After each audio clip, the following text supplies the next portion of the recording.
I haven't slept in nearly 24 hours and I've been traveling nearly 20 hours, but I finally made it to India, and so far I'm impressed by how well organized and clean the airport is. Right now I'm inside the Delhi metro. I'm waiting for my train from the airport to the New Delhi train station, and I just escaped my first rip-off. Somebody was very nice at first, showed me the way to the metro, but then told me that it's not the metro I need to take, but a metro cab. And that's the token I've bought from the metro counter. Wouldn't work for the metro train, but of course it did. I've just left the airport metro. Behind me is now the New Delhi railway station. My hotel was located in a side street of the main bazaar, Delhi's backpacker district, opposite of the New Delhi railway station. Here you can get anything a traveler might want, but you have to be careful of touts and scams.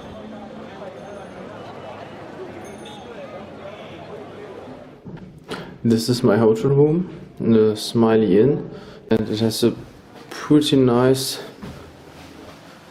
bathroom. But there's a huge downside. It doesn't have a window. What appears to be a window just opens into the building. I spent my first evening in India in a rooftop bar at the main bazaar. The main bazaar is one of the few places in India with an actual nightlife. Right now I'm at the rooftop of Smiley Inn, eating my complimentary breakfast. I've just bought a vegetarian hot dog for 20 rupees outside the Jodhpur metro station. As you can see, there's some white filling on top, and the filling is not really a sausage, so it's not exactly a hot dog. Behind me you can see the Red Fort, which is one of Delhi's main attractions, just near Old Delhi. The Red Fort was the palace of the Mughal emperors. It was constructed in the 17th century when the capital of the Mughal Empire was moved to what is now Delhi.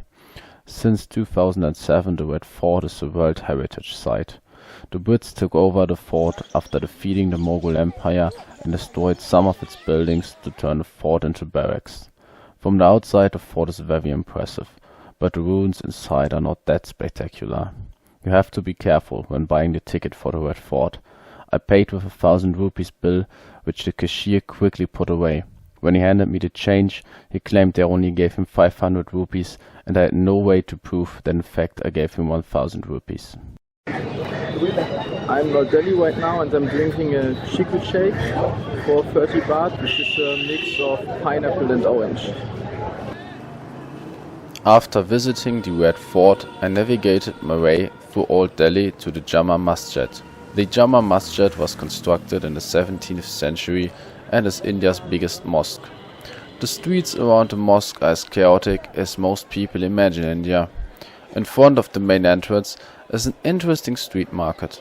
The mosque itself is rather boring, just a prayer hall and a big plaza, so 20,000 people can pray at the same time. However, climbing up one of the 130 feet high minarets allows for an impressive view. The entrance for the mosque is free, however you have to pay to bring any kind of camera, even cell phones.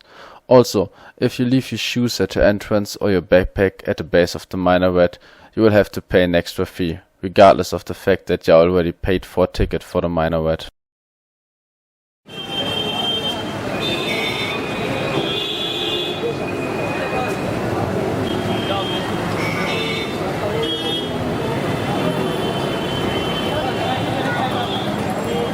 I'm just eating my first chai tea from an authentic street vendor in Old Delhi. It's just 10 rupees. Delicious.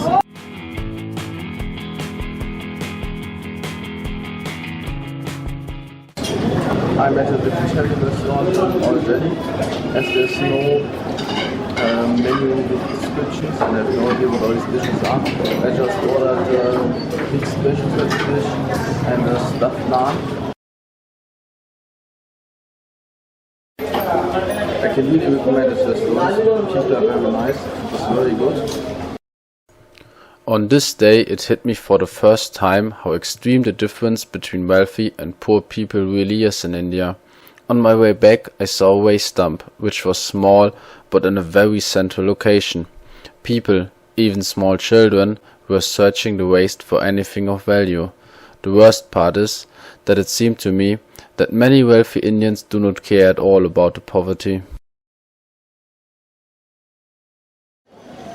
A week-long ban on alcohol in Delhi because of elections was also lifted on this evening. This was the only time I felt unsafe in India, as the people trying to get their booze seemed to be in an aggressive mood.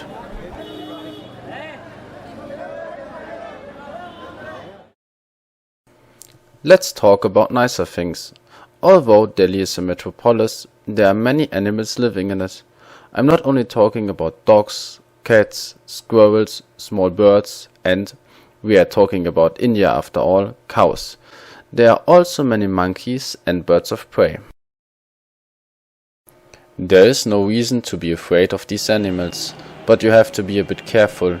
Rabies is common in India, the cows do not care if you are in their way, and the monkeys try to steal things if you show fear. I have just changed my rooms at the Smiley Inn to the room opposite mine.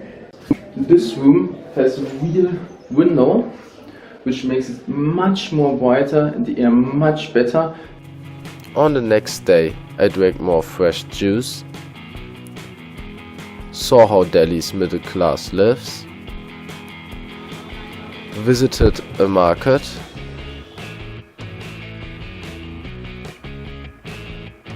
and ate some delicious South Indian food. Some people do not ride in classic rickshaws because they feel uncomfortable being cycled around by a poor Indian. But if you avoid them, you are robbing them of their meager income. Instead, I give them a little more money than they are asking for.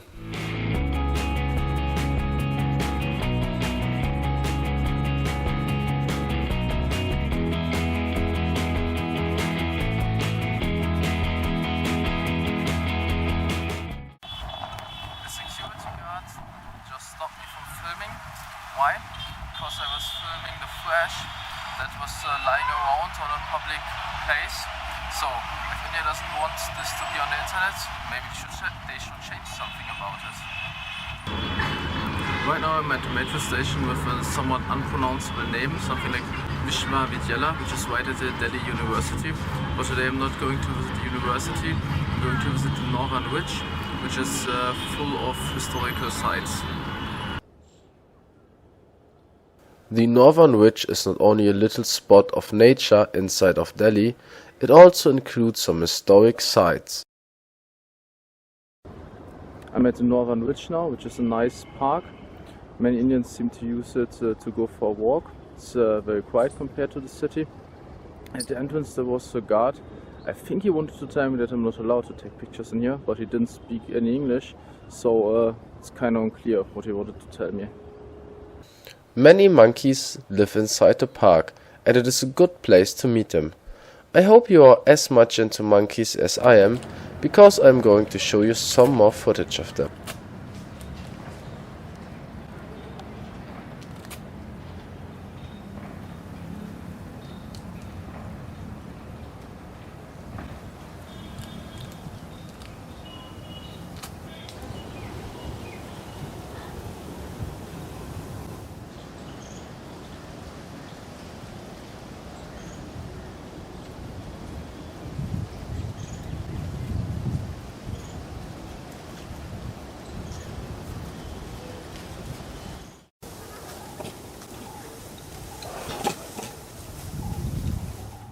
I'm at my new hotel room at the rather luxurious hotel, the Connaught.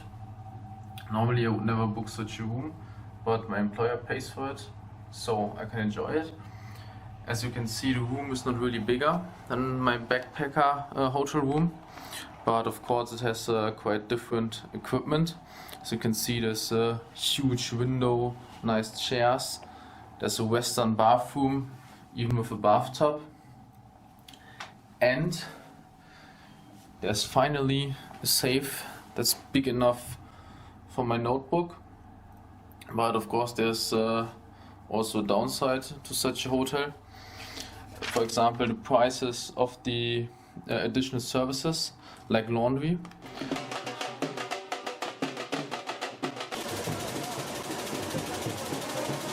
I never would have guessed that I would attend an Indian wedding during my stay, but one of the great things about a backpacking trip is that you never know what is going to happen. I left my hotel because I had heard music outside and stumbled upon a wedding parade. After they noticed me watching, the friends of the groom asked me to join the party. Out of respect, and frankly because I was a little overwhelmed, I did not film inside the party tent. Inside, I danced with other people in front of a camera for the wedding video, tried great food and drank Indian whiskey.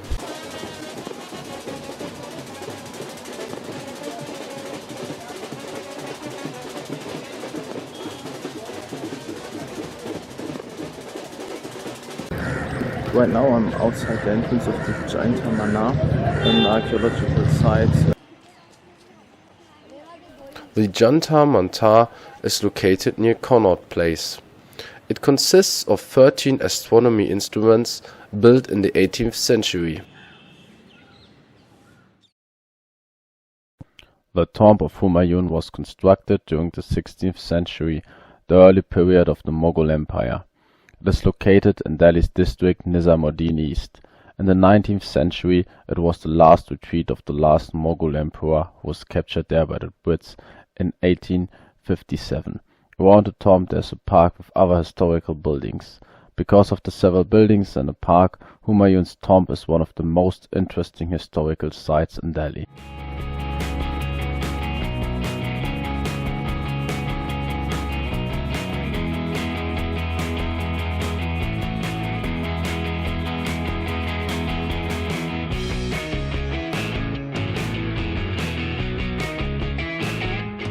The Qutb Minar is a World Heritage Site built in the 12th century. With a height of 238 feet, it is the tallest brickery minaret in the world. Since the 80s, it is not possible to enter the minaret anymore.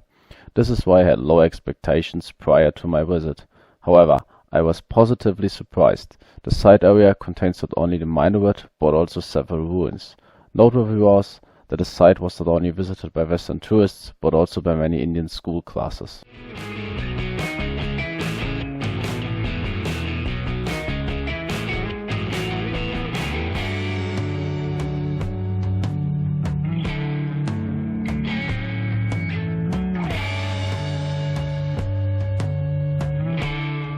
Safadjung's tomb was built in 1754.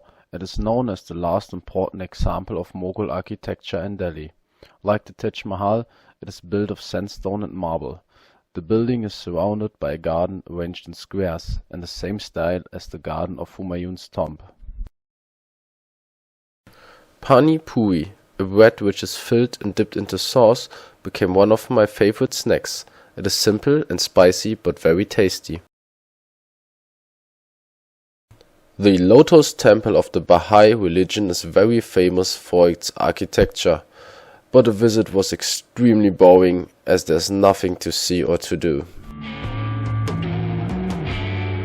The ISKCON temple of the Hare Krishna is more interesting, but it is not a place to visit with children as they are doing everything to convince you of their faith. The second stop of my journey was Rishikesh. It is located north of Delhi in the outskirts of the Himalayas, at the upper reach of the Ganges. The town is famous for its ashrams and yoga, but it has also a lot to offer for nature lovers. There's a nature sanctuary nearby, and even walks into the surrounding hills are worth the while.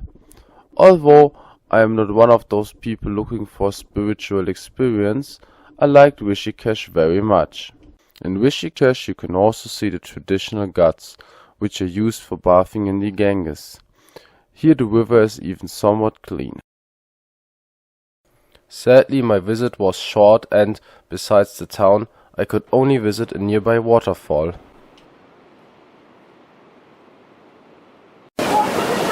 now I'm at a waterfall near Rishikesh. It's okay, but I guess it's much more impressive during the monsoon season. You should definitely walk the way a bit more after you reach the first lake, because the second pond is also very nice.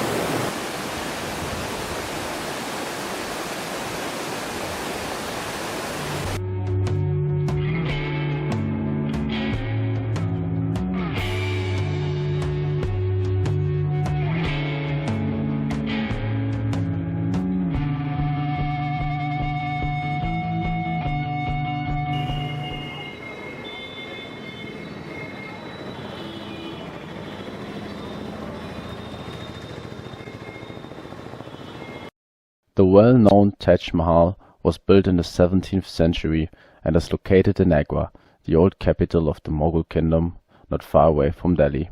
The Taj Mahal is 190 feet high and is made of sandstone, which is encased in marble. It is a World Heritage Site since 1983. Besides the Taj Mahal itself, there are some side buildings and you have a beautiful view of the river Yamuna. The Taj Mahal is beautiful and impressive, but it is also overrated.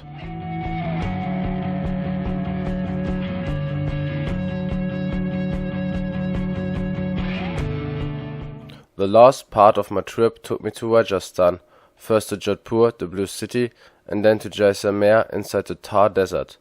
Unfortunately, I had swine flu during this time, and additionally some of my footage was lost. What remains are some scenes from ziplining at the Mehrangarh Fort in Jodhpur, an experience that was not as thrilling as I hoped, but it was a lot of fun and offered some great views.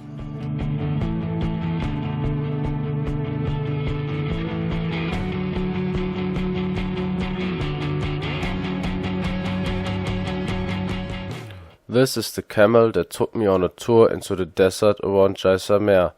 Unfortunately, the swine flu had scared away most tourists, and there weren't enough people for a real tour, so I could only undertake a day trip. I know many people have said this before, but India is really a country I love and hate at the same time.